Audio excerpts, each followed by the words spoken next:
안녕하세요. 신지우입니다.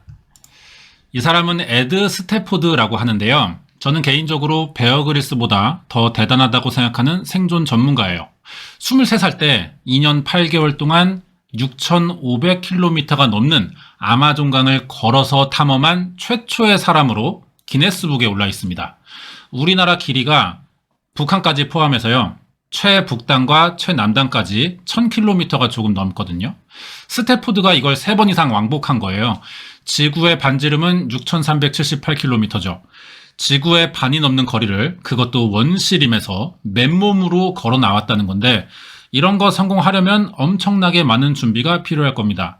체력은 기본이고 각종 동식물과 날씨, 지형, 사냥과 응급치료 지식이 필요하고 판단력이나 정신력 이런 것들을 동원해서 수시로 일어나는 돌발 상황에 대비해야 될 거예요. 그중 뭐가 제일 중요할지 사람들이 물어본 적이 있습니다. 에드 스태포드는 불이라고 대답했어요. 불을 피우면 자기보다 큰 육식동물에게 대항할 수 있고 해충과 벌레를 쫓고 물을 끓여 마시거나 사냥감도 익힐 수 있기 때문이라는데 맞는 말 같죠? 인간에게 가장 중요한 한 가지를 꼽으라면 불이 맞는 것 같아요. 문명의 발전도 불의 발견으로 시작이 된 겁니다. 오늘부터 당장 불이 사라지면 이만큼 이뤄낸 문명도 금방 원시시대로 돌아가게 될 거예요. 그만큼 인간에게 빼놓을 수 없는 게 불 같은데 신기한 건 그러면서도 인간에게 가장 큰 위협을 주는 게 또 불이라는 거죠. 불은 가능한 주변 모든 걸 다 태우려 들고 다른 사고나 재해에 비해 복구 시간이 오래 걸립니다.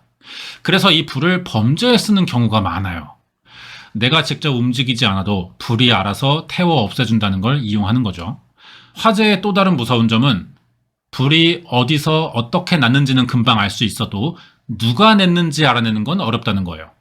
이게 방화살인 사건은 미제로 남을 가능성이 더 높은 이유기도 한데 여기에 해당되는 사건을 준비했습니다. 어떤 내용인지 알아볼게요. 자세한 내용 궁금하시면 구독과 좋아요 부탁드립니다.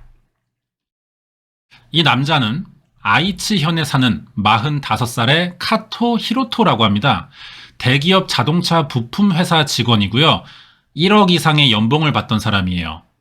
직책상 야근할 일이 없습니다. 그런데 2004년 9월 8일 하필이면 이틀 뒤까지 내야 할 하반기 계획서를 작성하느라 새벽까지 일을 하게 됐어요. 그러다 4시 5분쯤 근처 사는 형에게 전화가 옵니다. 집에 큰 불이 났다는 거죠. 히로토는 연락을 받자마자 옷 갈아입을 새도 없이 집 앞에 도착했고요. 사람들 사이에서 아이들과 아내의 이름을 불러봤지만 대답이 없었어요. 아직 집 안에 있다는 겁니다. 히로토가 들어가 보려고 했지만 소방관인 친형이 막았고 가만히 서서 불이 꺼지길 기다리는 수밖에 없었는데 결국 불은 껐어요. 하지만 가족들은 구출되기 전에 다 사망했죠. 이제 중요한 건 불이 왜 났냐는 겁니다. 원인 조사를 위해 집안을 들어가 봤더니 이게 우연히 발생한 화재 같지가 않아 보였어요. 9살인 막내 아들이 1층 거실에 있고요. 38살인 아내와 15살 장남, 13살 둘째 딸은 각자 방에서 발견됐는데 아무도 불이 난 걸 모르고 있다가 죽은 것처럼 보인다는 거예요. 자던 중 가스에 질식돼 사망했다고 볼 수도 있죠. 하지만 그렇지 않다는 게 부검으로 밝혀집니다. 다들 칼에 찔려 있었어요. 살인사건이라는 거죠. 범인은 칼과 둔기를 섞어 사용했고 한 명당 10번 이상의 공격을 했습니다. 특이한 건 여자와 남자로 나뉘어서 범행 방식이 달랐다는 건데요. 여자는 주로 칼에 찔렸고 남자는 둔기에 맞았어요.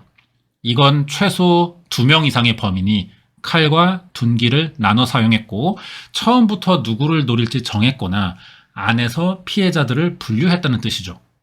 필요 이상의 과도한 공격 횟수는 원한의 증거로 볼 수도 있지만 사실 확인이 되지 않는 이상 예외의 가능성도 있긴 한데 이 사건은 예외가 없어 보였습니다. 왜냐? 사망한 가족들 다 폐에서 그을음이 나왔거든요. 화재 순간 숨을 쉬었다는 뜻이에요. 결국 범인은 여러 번의 공격으로 죽인 게 아니라 나름의 화풀이를 하고 산채로 불에 태웠다는 이야기가 되는 거죠. 범인은 치밀해 보이기도 했는데요. 보통 살인 현장에 불을 내는 경우는 증거를 남기지 않으려는 의도일 때가 많지만 불이 집안의 모든 면적을 다 태우지 않는 이상 사실 발자국이나 지문, 혈흔 정도는 남을 때가 많습니다. 그런데 이 사건에서는 집과 나오는 길까지 혈흔 자국이 전혀 없었다는 거예요. 불을 내기 전 집안에서 옷을 갈아입고 청소했을 가능성이 있겠죠. 거기에 도망칠 시간을 벌려고 범인이 성냥과 모기향, 등유에 적신 신문지로 나름의 시한 발화장치를 만들어 두기도 했습니다. 집이 2층짜리 건물이에요. 1층, 2층에 2개를 설치했는데 2층은 작동을 안 했고 1층에서 난 불이 옮겨 붙느라 2층은 상대적으로 덜 타긴 했습니다. 이런 점에서 범행 순서 생각해보자면 밤에 자는 시간을 노려 안으로 침입해서 가족을 공격했고 옷을 갈아입은 뒤 시한 발화 장치를 만들어 불을 붙여두고 빠져나왔다는 건데 이런 준비를 미리 했으면 계획된 범행이라고 봐야겠죠. 그 전부터 이 가족을 죽여야 할 이유가 있었다는 건데 히로토가 없는 사이를 일단 노렸다는 점에서 원한은 히로토에게 있는 것 같기도 합니다. 그럼 어떤 원한이 있는 거냐?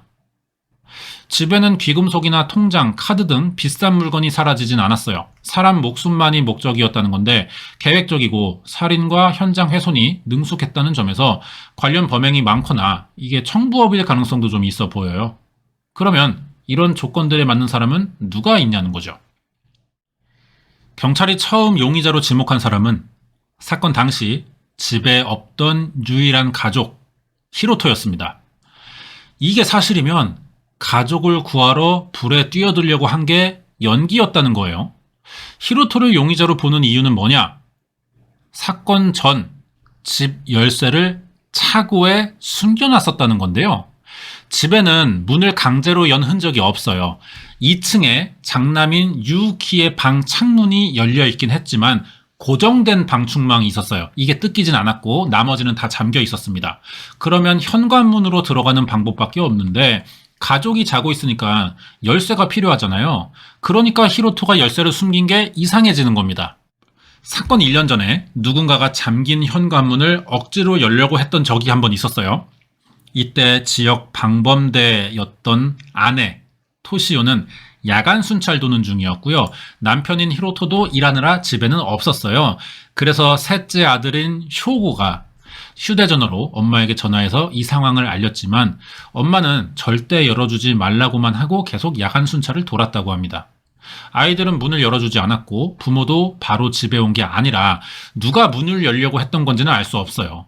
그리고 사건이 일어난 2004년에도 막내 아들인 쇼구는 집 앞에 수상한 사람들이 돌아다녔는데 이때도 집에 부모가 없어서 주변 사람에게 알린 적이 있습니다.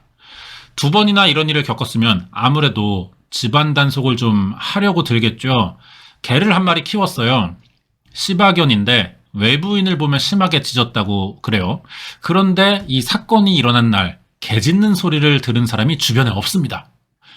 집에 성인이 없는 시간을 계속 노린다는 건 이 가족의 생활을 아는 사람이겠죠. 여기에 강제로 문을 열지 않고 들어가면서 개가 낯설어 하지 않을 수 있는 사람이라면 현관 열쇠를 숨겨두고 있는 히로토밖에 없다는 게 경찰의 판단인 거예요. 이 개는 화재를 진압하면서 발견됐습니다. 목줄이 풀려서 차고에 숨어 있었어요. 히로토를 범인이라고 본다면 차고에 둔 열쇠를 가지러 갈 때 개가 주인을 알아보고 따라왔을 수 있죠. 이때 히로토가 개를 가두고 집에 들어갔을 가능성이 있는 거예요. 아니면 히로토가 누구에게 사주했다면 미리 개 목줄을 풀어 차고에 가두고 현관문을 열어주는 방법도 있겠지만 그러면 개 짖는 소리를 막을 수가 없습니다. 결국 이 사건은 히로토가 직접 움직여야만 정황들이 다 맞아떨어질 수 있다는 거예요.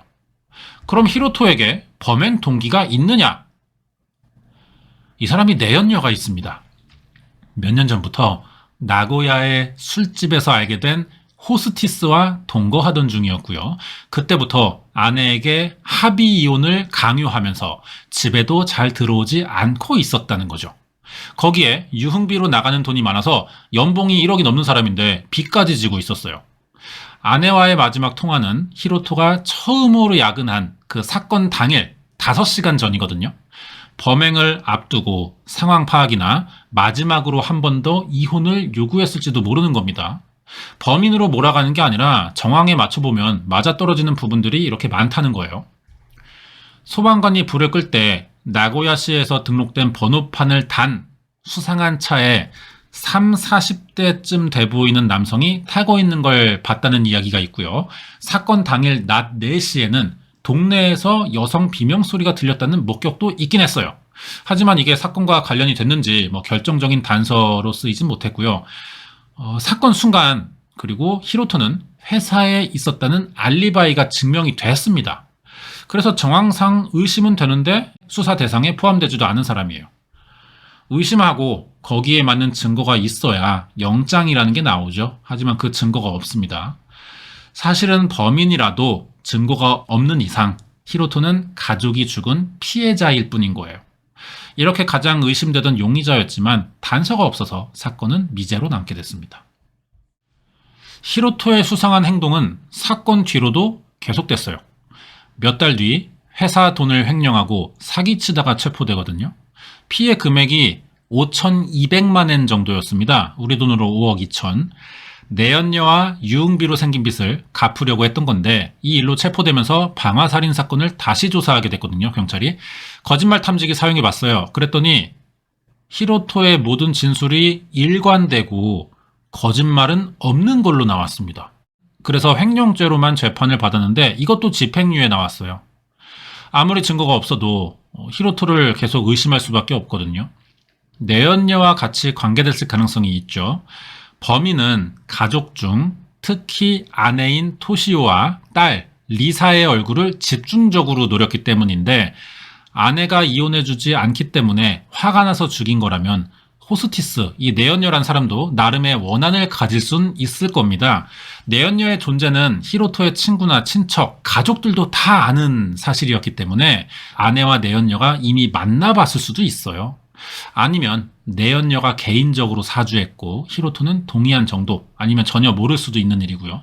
그런 상황일지도 모르죠. 그런데 이 문제의 내연녀가 사건 시기에 불치병에 걸려서 시한부 선고를 받은 상태였습니다. 하지만 신문사 인터뷰에서는 또 죽기 전 마지막으로 모든 사실을 밝히겠다고 한 적이 있어요. 그래서 관심도가 높았습니다. 드디어 이 여자가 뭔가를 말하냐, 범인인 거냐. 그런데 막상 이야기 들어보니까 자기는 이 사건과 전혀 관계가 없고 모르는 일이지만 자기 생각엔 히로토가 범인으로 보인다는 말을 했어요. 이 뒤로 이 여자의 기록이 없는 걸 봐서는 시한부 상태에서 지금 시간도 많이 지났기 때문에 사망한 것 같아요. 범인을 본 유일한 목격자는 아마 키우던 개일 겁니다. 해외에서는 동물을 증인으로 세워 재판한 적이 있어요. 그런 적이 있긴 한데 신뢰도가 좀 떨어진다고 판단하기 때문에 많이 일어나는 일은 아니고요. 이 개도 지금은 죽었습니다. 그래서 사건을 말해줄 사람은 이제 전혀 없는 거죠. 사건이 일어난 매년 9월 9일이면 여기서 추모식이 열린다고 하는데 집이 있던 자리예요. 하지만 히로토는 여기 한 번도 온 적이 없다고 합니다. 살해된 자기 가족을 추모하는데 오지 않는 건 수상하게 볼 수밖에 없죠. 그래서 2021년 9월에 잡지사가 히로토를 취재한 적이 있어요. 알아봤더니 집이 있던 자리에서 걸어갈 정도로 가까운 거리에 친척집에 살고 있었는데 건물이 두 채래요. 한 채를 혼자 쓴다고 합니다. 혼자 사는 거나 마찬가지죠. 만나보니까 짧은 머리였는데 얼굴이 어두워 보였고 기자라는 걸 밝히자 히로토가 병적으로 경계하면서 가족을 죽이지 않았다고 밝혔다는데 인터뷰는 1시간 정도 했대요. 그리고 마지막에는 올해 추모식에도 자기는 가지 않을 생각이고 이런 게 취재라면 이 자리에서 말한 건 다 거짓말이라는 알 수 없는 말을 했었다고 합니다. 히로토는 진짜 범인이 아닐 수도 있어요. 사건은 해결되지도 않는데 주변에서 자꾸 이 사건을 궁금해하고 심지어 자기를 범인으로 보면은 괴롭히는 것처럼 느낄 수도 있겠죠. 그리고 중요한 건 아직 히로토를 범인으로 볼 증거가 없습니다. 미제 사건이지만 공소시효가 없기 때문에 아직 수사 중이고요. 많이 알려지다 보니까 관광객들이 또 여기를 찾아오는 바람에 동네 분위기도 안 좋아졌어요. 처음엔 히로토가 현장 보존을 해달라며 집을 남겨두고 있었는데 관광객들이 사진 찍고 안에 들어가려고 하니까 주민민원 들어오면서 철거됐고요. 그래서 이렇게 공터로 변한 겁니다. 집을 놔두려고 했다는 걸 보면 추모식에 안 가는 거는 가장으로서 가족을 지키지 못했다는 죄책감일 수가 있거든요. 자기가 나타나면 또 이상한 기자들이 나올 수도 있고 이상한 내용의 기사 나올 수도 있는 거고요. 히로토의 행동이 수상하지만 이해되는 면도 나름 있어요. 정리하자면 범인은 히로토 가족에게 원한이 있고 개의 목줄이 풀리는데도 짖지 않았다는 점에서 이 집에 자주 와본 사람일 가능성이 높은데, 이 조건에 맞는 유일한 히로토에겐 결정적인 알리바이, 회사에 있었다는 그 알리바이가 증명이 됐다는 게 미제로 남은 이유 같습니다. 일본은 유독 가족을 살해하는 사건이 많았어요. 유형도 여러 가지인데 이번 내용에서 의심하는 것처럼 내연녀가 있다든지 아니면 가장으로의 역할을 못해서 차라리 내가 책임지지 못할 거면 다 같이 죽자는 식으로 사건이 일어나기도 하거든요. 아니면 청부살인을 사주하는 경우도 있습니다. 일본에서 일어난 가족살인 사건은 위에 링크해 둘게요. 히로토가 만약 범인이라면 어떤 유형에 비슷할지 비교해 보면 좋을 것 같습니다. 미국에선 거의 비슷한 사건이 한번 있었어요. 이것도 위에 링크해 둘게요. 히로토가 범인이면 가장 유력한 동기는 내연녀와 새 출발을 하기 위해서였겠죠. 내연녀가 직접적으로 뭔가를 말한 건 아니지만 내용으로는 유추가 돼요. 히로토도 원래는 죽어야 했을 그런 사람일지도 모르는 거예요. 범행 명단에 들어 있었지만 마침 한 적 없던 야근을 이날 했기 때문에 살아남을 수 있던 거죠. 그러면 이날 범행 계획을 세우면서 히로토가 야근할 거란 생각은 못했을 거예요. 히로토까지 범행 대상이었다면 이 사건은 더 해결될 가능성이 없어질 것 같습니다. 준비한 내용 여기까지고요. 이번 영상은 2004년 9월 8일 일본 아이치현에서 일어난 네모자 살인사건 파일이었습니다.